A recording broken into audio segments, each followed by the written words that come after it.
নমস্কার বন্ধুরা, আপনারা দেখছেন news Nadia YouTube channel. On this International Women's Day, March 8th, I extend my heartfelt greetings and congratulations to all women in Bengal, in India, and across the globe. This day should not be celebrated just today, but every day, in every moment, because a society that ensures the well-being of its women thrives as a whole. Women in West Bengal take pride in their achievements, and under the leadership of Srimati Mamata Banerjee, our Honorable Chief Minister, Bengal has witnessed a transformational shift through groundbreaking women-centric welfare programs.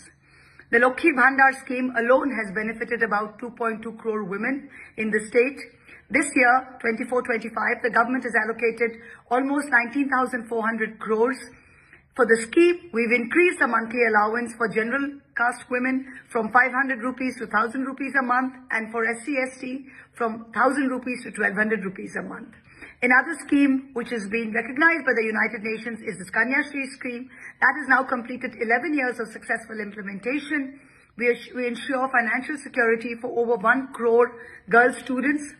This year, 24-25, almost 16 lakh girls have enrolled for the 1,000 rupees a year annual scholarship, while 2.1 lakh girls have received a one-time grant of 25,000.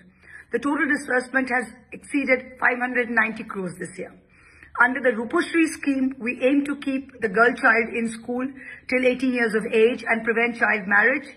Almost 2.08 lakh women have received assistance from the state with a total allocation of over 500 crores. The Shastro Shati scheme, which is the universal healthcare scheme in Bengal, this is another initiative by our Chief Minister. This is registered in the name of the women and the family, ensures that they have access to healthcare and financial security. According to National Crime Records Bureau data, Kolkata has been ranked India's safest city for the third consecutive year in a row under the governance of the Mamati Manush government. Taking a historic step in the fight against heinous crimes against women like rape and acid attacks, the Aprachita bill has been passed in the State Assembly, and we're now awaiting presidential consent for this bill. Again, I congratulate all women on this historic day, and let's hope that we make every day Women's Day going forward. Thank you.